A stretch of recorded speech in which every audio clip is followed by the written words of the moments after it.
Hi friends, എല്ലാവർക്കും spoken English സീരീസിന്റെ അടുത്ത വീഡിയോയിലേക്ക് സ്വാഗതം. നമ്മൾ ഡെയിലി ലൈഫിലൊക്കെ ഉപയോഗിക്കുന്ന ഒരു സെന്റൻസ് ആണ്. എനിക്ക് എന്താ ചെയ്യേണ്ടതെന്ന് അറിയില്ല.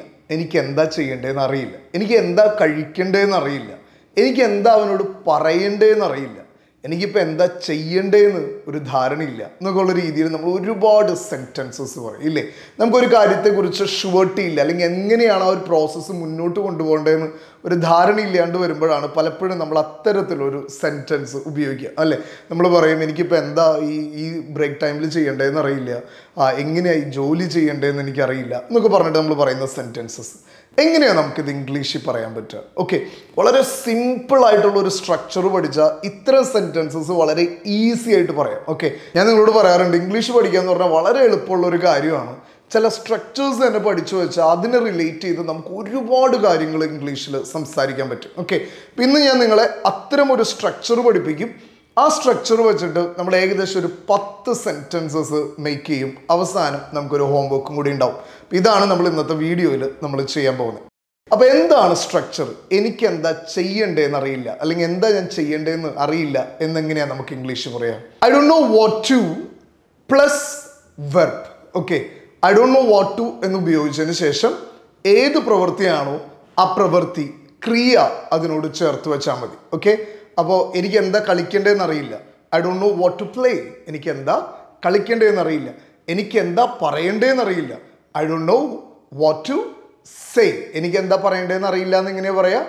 I don't know what to say. അപ്പോൾ ഇവിടെ നിങ്ങളൊന്ന് ശ്രദ്ധിച്ചേ, നമ്മൾ ആദ്യത്തെ structure I don't know what to കഴിഞ്ഞിട്ട് നമ്മൾ ആ പ്രവൃത്തി വെച്ചു, സേ, പറയുക. ഓക്കെ, എനിക്ക് എന്താ പറയേണ്ടതെന്ന് അറിയില്ല എന്നപ്പോൾ എങ്ങനെയാ പറയാ?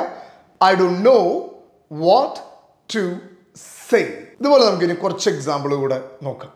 വൈകിട്ട് ഭക്ഷണത്തിന് എന്താ കഴിക്കേണ്ടതെന്ന് എനിക്കറിയില്ല. ഓക്കെ, വൈകിട്ട് ഭക്ഷണത്തിന് പലപ്പോഴും നമ്മുടെ അമ്മമാരൊക്കെ വീട്ടിൽ പറയുന്ന ഒരു ഡയലോഗാണ്, വൈകിട്ട് ഇപ്പം എന്താ കഴിക്കുക, എന്തിനീ പ്രിപ്പയർ ചെയ്യാനൊക്കെ ആയിട്ട് മടിയാണ്. അപ്പോൾ നമ്മൾ പ്രത്യേകിച്ച് ഫംഗ്ഷനൊക്കെ പോയി വരുമ്പോൾ നമ്മുടെ അമ്മമാർ സ്ഥിരം പറയുന്ന ഡയലോഗാണ്, വൈകിട്ട് ഇപ്പം എന്താ കഴിക്കുക എന്ന് ചോദിക്കും. Okay, I don't know what to eat for dinner. Okay, എങ്ങനെ പറയാം? I don't know what to eat for dinner. അപ്പോൾ ഇവിടെ ശ്രദ്ധിച്ചേ, I don't know what to കഴിക്കുക, eat for dinner. I don't know what to eat for dinner. Okay, എൻ്റെ ഒപ്പം ഒന്ന് പറഞ്ഞു നോക്കിക്കേ, I don't know what to eat for dinner. Okay, അത്താഴത്തിന് എന്താണ് കഴിക്കേണ്ടതെന്ന് എനിക്കറിയില്ല. ഇനി നമ്മൾ മറ്റൊരു എക്സാമ്പിൾ നോക്കാം. എനിക്ക് അറിയില്ല എന്താണ് നിന്റെ ബർത്ത്ഡേക്ക് നിനക്ക് വാങ്ങിത്തരണ്ടേ എന്ന്. ഓക്കെ, എനിക്കറിയില്ല നിന്റെ ബർത്ത്ഡേക്ക് എന്താണ് വാങ്ങിത്തരേണ്ടതെന്ന്. Okay, I don't know what to buy you for your birthday. Okay, എനിക്ക് നിന്റെ ബർത്ത്ഡേക്ക് നിനക്ക് എന്താണ് വാങ്ങിത്തരേണ്ടതെന്ന് അറിയില്ല. നമ്മുടെ മക്കളുടെ അടുത്തും ഭാര്യയുടെ അടുത്തും ഭർത്താവിൻ്റെ അടുത്തൊക്കെ നമുക്ക് പറയാവുന്ന ഒരു ഡയലോഗാണ് എന്ത്? I don't know what to buy you for your birthday. ഇനി നിങ്ങൾ വിചാരിക്കും, നിങ്ങൾക്ക് ഒരുപാട് ഫ്രീ ടൈം ഉണ്ട്. ഓക്കെ, നിങ്ങളുടെ ജോലിക്ക് കുറച്ച് സമയമുള്ളൂ, ഒരുപാട് സമയം നിങ്ങൾക്ക് ഫ്രീ ആയിട്ടുണ്ട് എങ്കിൽ നിങ്ങൾ പറയാണ്, എനിക്കറിയില്ല എൻ്റെ ഈ സ്പെയർ ടൈമിൽ എന്താണ് ചെയ്യേണ്ടതെന്ന്. നിങ്ങളൊന്ന് ശ്രമിച്ചു നോക്കിയാൽ ഒന്ന് പറയാൻ പറ്റുമെന്ന്? I don't know what to do with my spare time. Okay, എങ്ങനെ പറയാം? I don't know what to do with my spare time. Okay, എൻ്റെ ഒപ്പം ഒന്നുകൂടെ പറഞ്ഞേ, I don't know what to do with my spare time. ഇനി നമ്മൾ അഞ്ചാമത്തെ ഒരു സെന്റൻസിലേക്ക് പോവാണ്. എൻ്റെ വെക്കേഷൻ എന്താ ചെയ്യേണ്ടതെന്ന് എനിക്കറിയില്ല. വെക്കേഷൻ എന്താ ചെയ്യേണ്ടതെന്ന് അറിയില്ല എന്ന് എങ്ങനെ പറയാം? I don't know what to do for vacation. I don't know what to do for vacation. Okay, I don't know what to do for my vacation. Okay, അപ്പോൾ മനസ്സിലായില്ലേ? I don't know what to വെച്ച് കഴിഞ്ഞതിന് ശേഷം എന്ത് പ്രവൃത്തിയാണോ ആ പ്രവൃത്തി അതിനോട് ചേർത്ത് വെച്ചാൽ മതി. I don't know what to do for my vacation. എനിക്ക് നിന്നെ സന്തോഷിപ്പിക്കേണ്ടത് എങ്ങനെയാണെന്ന് അറിയില്ല, അല്ലെങ്കിൽ നിന്നെ സന്തോഷിപ്പിക്കാൻ ഞാൻ എന്താ ചെയ്യേണ്ടതെന്ന് എനിക്കറിയില്ല. ഓക്കെ, നമ്മളിത് പറയാറുള്ള ഒരു ഡയലോഗാണ്. സിമ്പിളായിട്ട് ഇത് ഇങ്ങനെ പറയാം കേട്ടോ. I don't know what to do to make you happy. I don't know what to do to make you happy. Okay, എൻ്റെ ഒപ്പം ഒന്ന് പറഞ്ഞു നോക്കിക്കേ, I don't know what to do to make you happy. Okay, ഒന്നും കൂടെ എൻ്റെ ഒപ്പം ഒന്ന് പറഞ്ഞു നോക്കിക്കോ, I don't know what to do to make you happy. നിന്നെ സന്തോഷിപ്പിക്കാൻ എന്താണ് ചെയ്യേണ്ടതെന്ന് എനിക്കറിയില്ല. നിന്നത് പറഞ്ഞ് മനസ്സിലാക്കി തരാൻ എന്താ ചെയ്യേണ്ടതെന്ന് എനിക്കറിയില്ല. നമ്മളൊരു കാര്യം എത്ര പറഞ്ഞിട്ട് ഒരുത്തനും മനസ്സിലാവണില്ല എന്ന് വിചാരിക്കും. അപ്പോൾ നമ്മൾ അവസാനം ഗതി കേട്ടിട്ട് പറയും, നിന്നെ ഇനി എങ്ങനെ ഇത് പറഞ്ഞ് മനസ്സിലാക്കി തരേണ്ടതെന്ന് എനിക്കറിയില്ല. Okay, I don't know what to do to help you understand.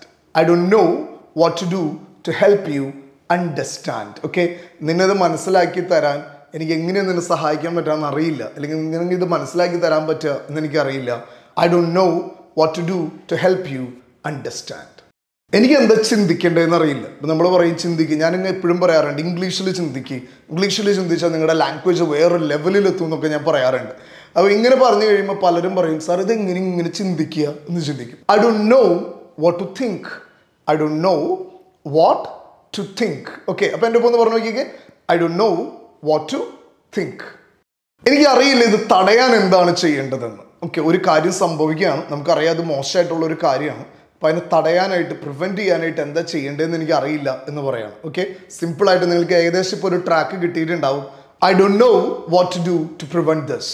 I don't know what to do to prevent this. എങ്ങനെയാ പറയാ? I don't know what to do to prevent this. Okay, ഇതെങ്ങനെയാണ് തടയാന്ന് എനിക്ക് അറിയില്ല. ഇനി നമ്മൾ 10ാമത്തെ സെൻറ്റൻസിലേക്ക് പോകണം.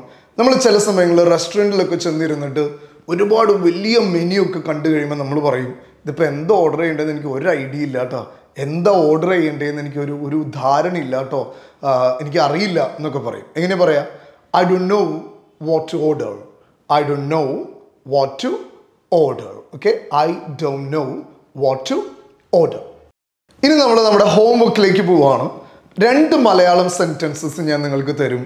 ആ 2 മലയാളം സെൻറ്റൻസിനെ ഈ സ്ട്രക്ചർ ഉപയോഗിച്ച് നിങ്ങൾ ഇംഗ്ലീഷിലേക്ക് കൺവേർട്ട് ചെയ്യണം. ഓക്കെ, 1ാമത് മലയാളം സെൻറ്റൻസ് ഇതാണ്: എനിക്ക് എന്താണ് കഴിക്കേണ്ടതെന്ന് അറിയില്ല. ഓക്കെ, എനിക്ക് എന്താണ് കഴിക്കേണ്ടതെന്ന് അറിയില്ല. ഓക്കെ, ഇനി നമ്മൾ 2ാമത്തെ ഹോംവർക്ക് ഇതാണ്: എന്താണ് ഞാൻ ചെയ്യേണ്ടതെന്ന് എനിക്കറിയില്ല. എന്താണ് ഞാൻ ചെയ്യേണ്ടതെന്ന് എനിക്കറിയില്ല. ഓക്കെ, അപ്പോൾ 2 സെൻറ്റൻസസ് ആണ്. 1, ഞാൻ എന്താണ് കഴിക്കേണ്ടതെന്ന് അറിയില്ല. 2, ഞാൻ എന്താണ് ചെയ്യേണ്ടതെന്ന് അറിയില്ല. ഓക്കെ, അപ്പോൾ ഈ 2 സെൻറ്റൻസും നിങ്ങൾ കമൻറ്റ് ചെയ്യണം. തെറ്റിപ്പൊക്കോട്ടെ, മിസ്റ്റേക്സ് ഉണ്ടായിക്കോട്ടെ, ഒരു പ്രശ്നമില്ല. നമ്മൾ അടുത്ത സെഷനിൽ, അടുത്ത ആഴ്ചയിലെ വീഡിയോയിൽ നമ്മൾ ഇതിൻ്റെ കറക്റ്റായിട്ടുള്ള ആൻസർ എന്തായാലും നമ്മൾ പ്ലേസ് ചെയ്യും. അപ്പോൾ വളരെ മനോഹരമായിട്ട് ലാംഗ്വേജ് പഠിക്കാൻ ശ്രമിക്കുക. ഈ സ്ട്രക്ചർ ഇനിയുള്ള ആഴ്ചയിൽ ത്രൂ ഔട്ട് ഉപയോഗിക്കാനായിട്ട് ശ്രമിക്കണം. ഒപ്പം നിങ്ങൾക്ക് ലാംഗ്വേജ് സംസാരിച്ച് പ്രാക്ടീസ് ചെയ്യാനായിട്ട് താല്പര്യം ഉണ്ടെങ്കിൽ, ഓക്കെ, യൂട്യൂബിൽ കൂടെ നിങ്ങൾക്ക് ഇംഗ്ലീഷ് പഠിക്കണമെങ്കിൽ അങ്ങനെ പഠിക്കാം. ഞാൻ താഴെ പ്ലേലിസ്റ്റ് കൊടുക്കുന്നുണ്ട്. ഡിസ്ക്രിപ്ഷനിൽ ഞാൻ ഇതിൻ്റെ പ്ലേലിസ്റ്റ് കംപ്ലീറ്റ് വീഡിയോയുടെ ലെസൺ 1 തുടങ്ങി ഈ ലെസൺ വരെയുള്ള കംപ്ലീറ്റ് വീഡിയോയുടെ ലെസൺ കൊടുക്കുന്നുണ്ട്. ഇനി അതല്ല, പേഴ്സണൽ ട്രെയിനേഴ്സിൻ്റെ അടുത്ത് സംസാരിച്ചാണ് നിങ്ങൾക്ക് ലാംഗ്വേജ് ഡെവലപ്പ് ചെയ്യാൻ താല്പര്യമെങ്കിൽ ഞാൻ അതിൻ്റെ ലിങ്ക് കൂടെ താഴെ കൊടുക്കുന്നുണ്ട്. ഓക്കെ, ഡിസ്ക്രിപ്ഷനിൽ ഇത് 2 നിങ്ങൾക്ക് അവൈലബിൾ ആയിരിക്കും. നിങ്ങൾക്ക് നോക്കി, ഒപ്പം ഞാനിവിടെ സ്ക്രീനിൽ കൂടെ നമ്പർ കൊടുക്കുന്നുണ്ട്. നിങ്ങൾക്ക് വിളിക്കാം, അല്ലെങ്കിൽ ലിങ്കിൽ ക്ലിക്ക് ചെയ്ത് ഞങ്ങളുടെ കോഴ്സ് അഡ്വൈസറായിട്ട് സംസാരിക്കാം. അപ്പോൾ മറ്റൊരു വീഡിയോ ആയിട്ട് നമുക്ക് വീണ്ടും കാണാം. Until then, it's bye from Linto.